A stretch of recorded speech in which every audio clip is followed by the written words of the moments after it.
यहाँ से वो इम्प्रॉम्प्टू था हाँ I think so it was impromptu, क्योंकि मैंने स्टेज पे इतना काम करना शुरू कर दिया। स्कूल में मैं इतने प्रोजेक्ट्स में काम पार्टिसिपेट करती थी। उसके बाद फिर मैंने वर्कशॉप की यहाँ पर। नीरज कबीर नाम के एक बहुत जाने माने एक्टर हैं, बहुत अच्छे एक्टर हैं, वो मेरे पहले टीचर रहे हैं। तो उनसे मैंने एक पपेट की वर्कशॉप की थी। मैं 14 साल की थी और मैंने पहली बार पपेट्स पहने और मैंने पहली बार मुंह पर कुछ लेप पोता। काबुकी नाम का एक जापानीज़ थिएटर फॉर्म होता है, वो किया, शेक्सपियर किया। तो मुझे लगा कि यार ये तो बड़ा अच्छा काम है एंड डेस्क जॉब से ज़्यादा अच्छा होगा। तो I think somewhere it stayed in the back of my mind. So how did you get your role in Lipstick and well it wasn't so difficult because मेरा एक फ्रेंड है समीर शर्मा नाम का, वो एक फिल्म मेकर हैं और उनकी फ्रेंड है अलंकृता। अलंकृता ने उनने बोला कि बहुत अच्छी स्क्रिप्ट है, why don't you go meet the director. मैंने कहा ठीक है। उस टाइम मैं युद्ध कर रही थी, तो मैं अलंकृता को मिली। अलंकृता ने इमीडिएटली मुझे देखते ही मतलब थोड़ी बातें हुई और उसने मुझे स्क्रिप्ट दे दी। उसने बोला कि why don't you go read the script. मैंने कहा ठीक है I go and I read the script and I was blown. मैंने कहा यार ऐसी स्क्रिप्ट ना मैंने पढ़ी है ना मुझे लगता है मैं आगे कभी पढ़ूंगी, क्योंकि किसी के पास इतनी हिम्मत नहीं है कि वो इतनी इतनी स्ट्रॉन्ग स्क्रिप्ट, इतनी स्ट्रॉन्ग फीमेल कैरेक्टर्स के साथ लिख सकें। And this film just was something else. मतलब I hadn't read anything like this before, तो आई वॉज कम्प्लीटली ब्लोन। फिर मैंने अलंकृता से पूछा कि यार तुम्हारी शूट डेट्स क्या हैं, तो उसने बोला कि ये। मैंने कहा यार ये डेट्स तो बच्चन साहब की डेट्स हैं and I am really nobody. मैं बच्चन साहब को obviously I can't turn around and tell him कि सर आप अपनी डेट शिफ्ट कर दीजिए, मतलब that's not happening. So she was like यार हम लोग शूस्ट्रिंग बजट पे बना रहे हैं, we can't move our dates. I said यार this is gonna get very difficult because I really want to do your film, लेकिन how do I do this, I can't turn my dates down. तो I said I am sorry but this is not going to work out. So I think at that point of time Alankrita was like ठीक है it's okay, but मैंने उसको बोला, मैंने कहा यार कभी भी कुछ भी हो लाइफ में कभी भी प्लीज़ कॉल मी, रिमेंबर मी, मेरा थोपड़ा याद रखना, मेरा नंबर याद रखना, मैं यहीं पर हूँ। So she was very like she liked me I think and then उसके बाद आई थिंक अगस्त में मुझे उसके कास्टिंग डायरेक्टर्स का कॉल आया, श्रुति और पराग।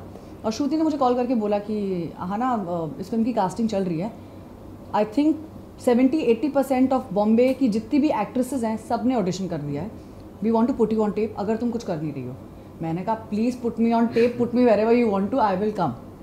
तो उसके बाद मैं बहुत झल्ली की तरह आई ऑफिस, तो श्रुति ने मुझे देखा, उसने बोला ये नहीं चलेगा, ब्लो ड्राई करके आओ बाल। तो मैं भाग के गई, अपने बाल सब ठीक ठीक करके आई। उसने बोला प्लीज़ ढंग से दो ऑडिशन। मैंने कहा हाँ सॉरी, मैं ज़्यादातर अपने लुक्स पे ध्यान नहीं देती थी because that's the way I am so she was like नहीं please just look like a heroine and come out. Like अरे सो डिफिकल्ट एक्टिंग करा लो। so she was like नहीं you have to pay attention to these things. So बहुत अच्छी तरह से उसने मेरा ऑडिशन किया एंड उसके साथ विक्रांत के साथ मेरी रीडिंग हुई and then I was on board. Real life में आप जितनी नेचुरल है, आपका कैरेक्टर भी कहीं ना कहीं आप जिस तरह से बातें कर रही है कुछ वही दिखाई देता है, लेकिन फिर भी एक अलग सा एक होता है ना, एक अलग सा जो चार्म दिखाई दे रहा है फिल्म के अंदर, आपके कैरेक्टर में दिखाई दे रहा है। कुछ प्रिपरेशन आपने किया था इस रोल के लिए क्या, और कितनी डिफिकल्टीज भी आई होंगी?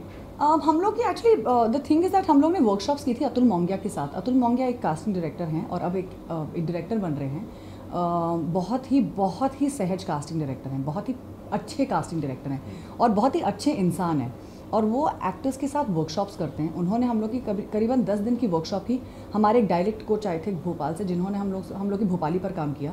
और मैंने ऑब्वियसली थ्रेडिंग वैक्सिंग अपनी ब्यूटिशियन से सीखी थी। मेरा एक बहुत ही अच्छा रिलेशनशिप है मेरी ब्यूटिशियन के साथ, तो मेरा रेफरेंस पॉइंट मेरी ब्यूटिशियन है। और फिर हम लोग जब शूट शुरू हो रही थी उसके एक हफ्ते पहले हम लोग भोपाल गए थे, क्योंकि अलंकृता चाहती थी कि हम लोग वहीं पर बैठकर मैं मतलब पार्लर्स में जाकर समय बिता सकूं। तो मैं एक हफ़्ता लिटरली हर पार्लर में, शायद भोपाल के हर पार्लर वाले मुझे अब जानते होंगे क्योंकि मैंने वहाँ पर जाकर सबके साथ वैक्सिंग थ्रेडिंग सब की है। और मैंने उनके साथ बात की, उनके साथ औरतों के साथ मतलब बातचीत करने की कोशिश की। And I try to basically try to see कि वहाँ की औरतों की एस्पिरेशंस एक्चुअली होती कैसी हैं। So I try to bring that flavour into the film. तो there were a lot of girls जिनकी कहानी काफ़ी सिमिलर थी हमारी कहानियों से। 4 लड़कियां, 4 औरतें दिखाई देंगी उसमें, सबकी अलग अलग एक स्पिरिट है, सबकी अलग अलग एक सोच है। ये जो रियल लाइफ से कितना कनेक्ट कर पाती है आपके नज़रिए से? मुझे लगता है कि जब आप फिल्म देखेंगे ना आपको लगेगा कि यार हमने कभी औरतों की ये कहानियाँ देखी नहीं है। जब औरत बुढ़ी होती है आप देखेंगे हिंदी फिल्मों में से यही दिखाएंगे कि नानी बन गई हैं, बड़ी खुश हैं, बच्चे हैं, उनके बच्चे छोटे छोटे नाती पोते हैं, और मतलब उनकी लाइफ के बारे में उनकी क्या ड्रीम्स हैं, एस्पिरेशंस हैं, आपने कभी ध्यान दिया है? मैंने तो नहीं दिया। और इस फिल्म में एक्चुअली इसने मुझे सोचने पे मजबूर किया कि यार हम लोग कभी ऐसा क्यों नहीं सोचते हैं कि 60 साल की बुढ़ी की भी एक कहानी हो सकती है, एक 7 साल की औरत की, एक 40 साल की औरत की अपने बच्चों और अपने पति को छोड़ के एक कहानी हो सकती है, उसकी भी एक लाइफ की कहानी हो सकती है। तो the interesting part of this film is that because it's the point of view is from a woman. तो एक औरत ने कहानी बताई है 4 औरतों की, तो आप एक औरत के नज़रिए से कहानी देखेंगे, विच इज़ वेरी इंटरेस्टिंग, क्योंकि हमारे देश में सिर्फ मर्दों के नज़रिए से चीज़ें बनती हैं। इस कहानी को लेकर जब कई लोगों ने प्रोटेस्ट किया या फिर CBS की तरफ से जो भी रिफ्यूज़ल आए, जब आपने ये सुना इन चीज़ों के बारे में, तो आपका माइंड किस तरह से था, आपका थॉट प्रोसेस क्या था? हम लोग का एक ग्रुप है जहाँ पर अलंकृता, मतलब हम सारी एक्ट्रेसेस और हम सारा पूरा हमारा क्रू, हमारा पूरा एक गर्ल गैंग है। तो उस पर उसने व्हाट्सएप पे हमको एक मैसेज भेजा कि CBFC ने बैन कर दी है फिल्म। मैंने कहा इसका क्या मतलब होता है? लाइक बैन कर दी। मैंने कहा बैन का मतलब आएगी ही नहीं। तो शी वाज लाइक नहीं। मैंने कहा इसका क्या मतलब होता है? फिर उसने हमको वो लेटर भेजा जहाँ पे वो हमको लेडी ओरिएंटेड और पता नहीं क्या क्या फलाना ढिमकाना वो सब लिख रखा था। मैंने कहा यार ग्रामर भी ख़राब है, मतलब इन लोगों ने 5 मिनट भी नहीं लिए, मतलब ये सोच कर लिखने के लिए कि ढंग से लेटर तो टाइप कर दें, इतना मतलब ध्यान तो दे दिया होता। मैंने कहा इन लोगों की तो ग्रामर भी ख़राब है, तो मतलब ये लोग कौन होते हैं हमको बैन करने वाले, ये वो। But I understood at that point of time कि शायद हम बॉम्बे जैसे शहर में रहते हैं और हमको लगता है कि हम बहुत लिबरल थाट्स की लड़कियाँ हैं, लेकिन हमारे I don't think we have those kind of rights in India, rather anywhere in the world. And you know, women really have to fight for their rights. और जब तक कोई आवाज़ उठाएगा नहीं, ये आवाज़ सुनाई नहीं देगी, और ये आवाज़ दबाने के लिए बहुत लोग हैं। तो एक पेट्रियार्कल माइंडसेट है इस पूरी कंट्री का, इस पूरे देश का, बहुत से देशों का, मुझे लगता है सभी, लगभग सभी देशों का। आपने कहा भी था। हाँ एग्जैक्टली। मैंने जापान में भी जाकर देखा और वहाँ पर मैंने पूछा औरतों से कि उनके माइंडसेट्स क्या हैं। जब उनने फिल्म देखी उन्होंने कहा यार हमारी तो कहानी तुम लोग से भी ख़राब है।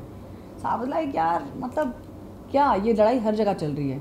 सो इट्स इंटरेस्टिंग दैट इस फिल्म को बहुत प्यार मिला है, पूरे वर्ल्ड में बहुत प्यार मिला है। 40 कंट्रीज जा चुकी है फिल्म, 11 अवार्ड्स ले चुकी है। और इंडिया में ही नहीं, अब तो आएगी, अब इंडियंस को भी पसंद आएगी ये फिल्म। और मैं बहुत होपफुल हूँ कि ये फिल्म सबको पसंद आएगी। कहा जा रहा है कि एक रेवोल्यूशनरी फिल्म होगी जी।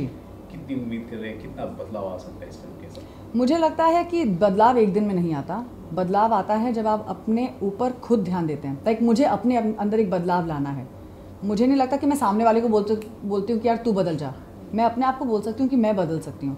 मैंने इस फिल्म की वजह से एक चीज़ सीखी कि मैं सामने वाले को जज करना बंद कर रही हूँ, और एटलीस्ट कोशिश कर सकती हूँ कि मैं यार इसको सामने वाले को जज ना करूँ। वो चाहे गे हो, लेस्बियन हो, उसको अगर मान लो सेक्स करने का शौक़ है, सेक्स ना करने का शौक़ है, वो जैसे पैसे कमाता है, जैसे पैसे कमाती है, मुझे एक चीज़ अपने ऊपर ध्यान देनी है कि मैं एक जजमेंट नाम की जो चीज़ होती है दिमाग में, उसको कम करूँ। तो मैं अपने ऊपर वो ध्यान दे रही हूँ। तो मुझे लगता है इस फिल्म ने मुझे वहाँ पर एडुकेट किया है। एंड आई होप दैट इस फिल्म की वजह से एक डायलॉग शुरू हो, जो ऑलरेडी शुरू हो चुका है। औरतों को देखनी है फिल्म, मर्दों को देखनी है फिल्म, उनको देखना है क्या है इस फिल्म में, इस फिल्म को बैन क्यों किया है। So I think somewhere it's interesting that इस फिल्म ने एक डायलॉग शुरू किया है, एंड आई होप वो डायलॉग बस चले। ओके, आखिर में मैं आपसे मैं पूछना चाहूँगा कि जनता, हमारी ऑडियंस क्यों ये फिल्म देखे, आप किस तरह से अपील करेंगे? क्योंकि ये एक बहुत ही एंटरटेनिंग और बहुत ही प्यारी फिल्म है, और ये फिल्म बहुत दिल से बनाई गई है और बहुत प्यार से बनाई गई है, और ये एक इंटेलिजेंट फिल्म है। एंड आई थिंक अगर आप इस फिल्म को नहीं देखेंगे तो फिर आप मूर्ख हैं। नहीं, प्लीज़ इस फिल्म को देखिए, एंड आई एम श्योर कि आप लोगों को बहुत मज़ा आएगा इस फिल्म को देखने में। 21 जुलाई। थैंक यू सो मच हमसे बात करने के लिए। Wish you all the best. Thank you so much.